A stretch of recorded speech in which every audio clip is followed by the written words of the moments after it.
Buenas noches, mi nombre es Stephanie Yamilet Piña Rodríguez y les voy a exponer el tema de análisis del COVID-19 de la materia de enfermería psiquiátrica dirigido por el licenciado Jorge Alberto Elizondo Pesina. Actualmente estoy cursando el octavo semestre del turno vespertino de la Escuela de Licenciatura en Enfermería de la región carbonífera. Primero que nada, ¿qué es el COVID-19? La COVID-19 es una enfermedad infecciosa causada por el coronavirus que se ha descubierto más recientemente.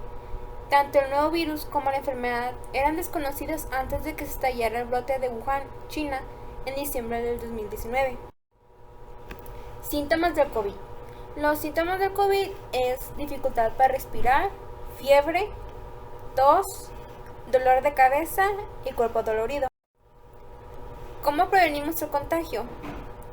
Por medio de sana distancia, lavarse las manos, haciendo el estornudo de etiqueta, usar gel antibacterial y usar mascarillas. ¿Cómo se transmite? Se transmite por gotas de saliva expulsadas por una persona infectada cuando tose, estornuda o estrecha la mano o toca objetos. Grupos de riesgo.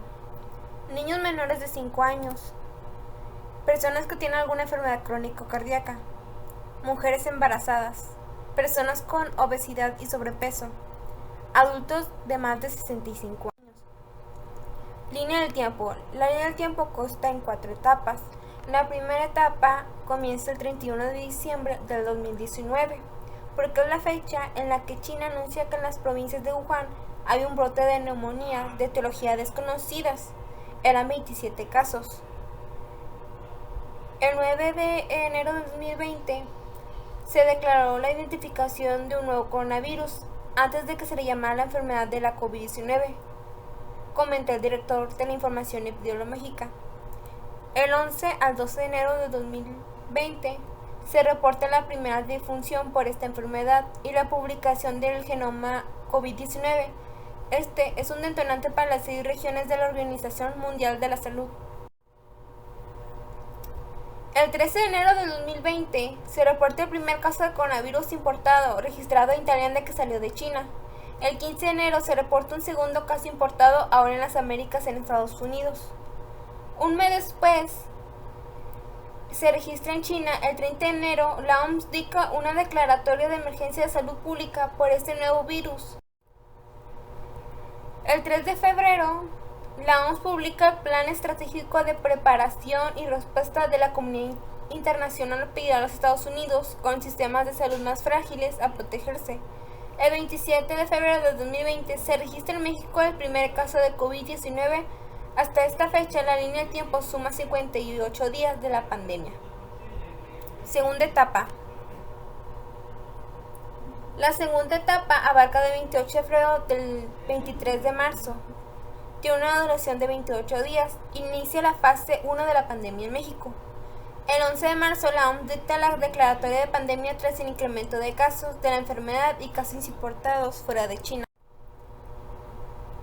El 18 de marzo se registra la primera defunción en México ocasionada por este nuevo coronavirus.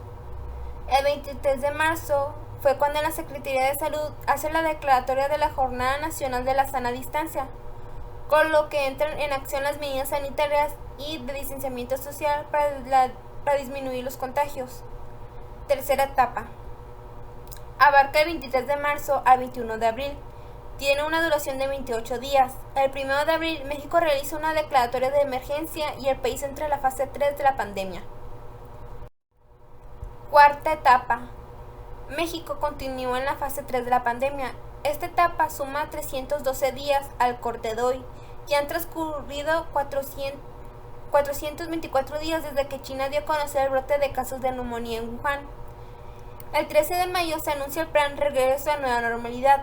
El 1 de junio inició el retorno de actividades esenciales.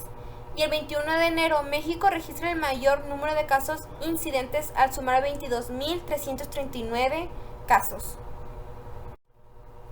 El impacto de la pandemia en la educación. Los cierres de la escuela provocados por el coronavirus afectaron desproporcionadamente a los niños y a las niñas porque no tuvieron las oportunidades ni las herramientas o el acceso necesario para seguir aprendiendo durante la pandemia. Cuando se desató la pandemia, las escuelas estaban mal preparadas para impartir educación a distancia a todos los estudiantes de manera igualitaria. Salud mental en tiempos de COVID. Durante la pandemia, la COVID-19, hubo un aumento de estrés, ansiedad, miedo, tristeza, soledad, y es posible que hayan empeorado los trastornos de salud mental que incluyen ansiedad y depresión, sin mencionar que algunos tuvieron pérdidas. Estadísticas comparativas sobre el estado de salud y los factores de riesgo. Las principales causas de muerte en México fueron enfermedad coronaria, diabetes e insuficiencia renal crónica, mientras en Estados Unidos fue enfermedad coronaria, cáncer de pulmón, enfermedad pulmonar obstructiva y crónico. Los principales 3 factores de riesgo en salud en México fue la glucosa plasmática en alta en ayunas, el índice de masa corporal alto y la presión arterial alta. En Estados Unidos fue el tabaco, presión arterial alta, glucosa plasmática alta en ayunas. Medidas de control y viajes y fronteras. Los gobiernos han tenido que equilibrar consideraciones económicas y de derecho a adoptar restricciones en este caso y otros ámbitos. Más allá de la prohibición de viajes, los gobiernos han adaptado procedimientos de detención y requisitos de pruebas para los viajeros para complementar otras medidas de control de infección. Numerosos países se apresuraron a implementar restricciones de viaje al comienzo de la pandemia, como por ejemplo Estados Unidos, que impuso una prohibición de viajes para los ciudadanos no estadounidenses. En los últimos 14 días a partir del 31 de enero de 2020.